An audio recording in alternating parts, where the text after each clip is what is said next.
আপনারা আমার নবী কি ছিলেন? শেষ নবী। এটা মানেননি আপনারা? সবাই মানতে হবে। শেষ নবী না মানলে কেউ মুসলমান হবে না। কেউ যদি বলে আপনার আমার নবীকে নবী মানলাম কিন্তু শেষ নবী মানে না, সে কি হবে না?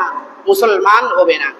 এটা আমার কথা নয়, কোরআনে কারীমের মধ্যে সূরা আহজাবের 40 নম্বর আয়াতের মধ্যে আল্লাহ বলেছেন, মা কানা মুহাম্মাদুন আবা আহাদিম মির রিজালিকুম ওয়ালাকিন রাসূলুল্লাহি ওয়া খাতামান নাবিয়্যিন ওয়া কানা আল্লাহু বিকুল্লি শাইইন আলিমা। সূরা আহজাব 40 নম্বর আয়াতের মধ্যে আল্লাহ বলতেছেন তিনটি কথা। এক নম্বর কথা, মা কানা মুহাম্মাদুন আবা আহাদিম মির রিজালিকুম, মুহাম্মদ তোমাদের কোন প্রাপ্তবয়স্ক পুরুষের পিতা নন। দুই নম্বরে বলতেছেন ওয়ালাকির রাসূলুল্লাহ, তিনি হলেন আল্লাহর রাসূল। তিন নম্বরে বলতেছেন ওয়া খাতামান নাবিয়্যিন, তিনি হলেন শেষ নবী। কয়টা কথা আল্লাহ বললেন? তিনটা কথা। এক নম্বরে বললেন মুহাম্মদ কোন প্রাপ্তবয়স্ক পুরুষের পিতা নন। বিশ্লেষণের সময় নেই। আপনার আমার নবীর ছেলে ছিলেন তিনজন, বাল্যকালেই মৃত্যুবরণ হয়েছে, বালের প্রাপ্তবয়স্ক হওয়া পর্যন্ত জীবিত ছিলেন না। এই জন্য আল্লাহ বলতেছেন মুহাম্মদ কোন প্রাপ্তবয়স্ক পুরুষের পিতা নন। মানে নবীর ছেলে তিনজন, বাল্যকালেই মৃত্যু হয়ে গেছে, তাহলে প্রাপ্তবয়স্ক পর্যন্ত তারা পৌঁছেন নাই। নবী আল্লাহ বলতেছেন আপনার আমার নবী প্রাপ্তবয়স্ক কোন পুরুষের পিতা নন। নাম্বার 2 আল্লাহ বলতেছেন ওয়ালাকির রাসূলুল্লাহ, তাহলে মুহাম্মদ কি ছিলেন? আল্লাহর রাসূল ছিলেন। নাম্বার 3 আল্লাহ বলতেছেন ওয়া খাতামান নাবিয়্যিন, তিনি ছিলেন শেষ নবী। এবার যদি কেউ বলে মুহাম্মদকে নবী মানি, শ্রেষ্ঠ মানি, কিন্তু শেষ নবী মানে না, তাহলে সূরা আহজাবের 40 নম্বর আয়াতকে অস্বীকৃতি করা হবে। এই জন্য সে নিঃসন্দেহে কাফির হবে। নিঃসন্দেহে কি হবে? কোরআনে কারীমের 6666 আয়াত যেইভাবে বিশ্বাস করতে হয়, অস্বীকার করলে কাফির। একটি আয়াতকে অস্বীকার করলেও কাফির, একটি আয়াতের একটি অংশকেও কেউ অস্বীকার করলে কাফির।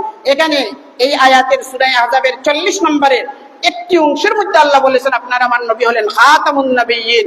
খাতামুন নবিয়্যিন শব্দের অর্থ হলো শেষ নবী। যে কেউ এটা বিশ্বাস করবে না সে নিঃসন্দেহে কাফির।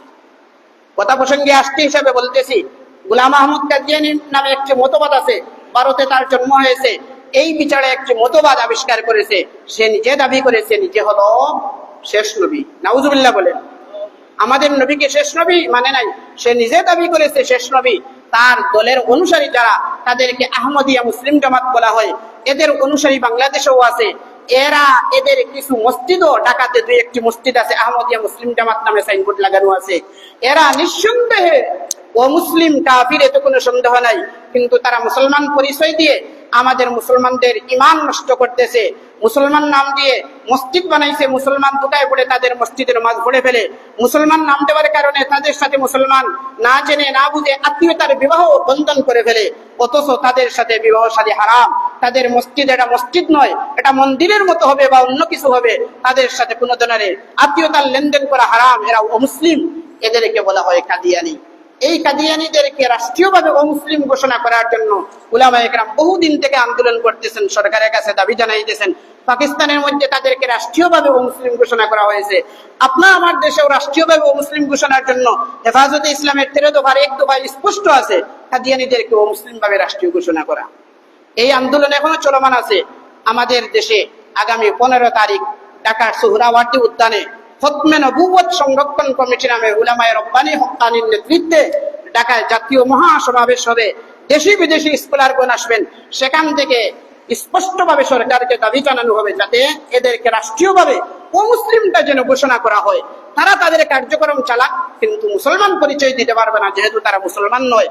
এই দাবির সাথে আমরা সবাই একমত থাকবো এবং সম্ভব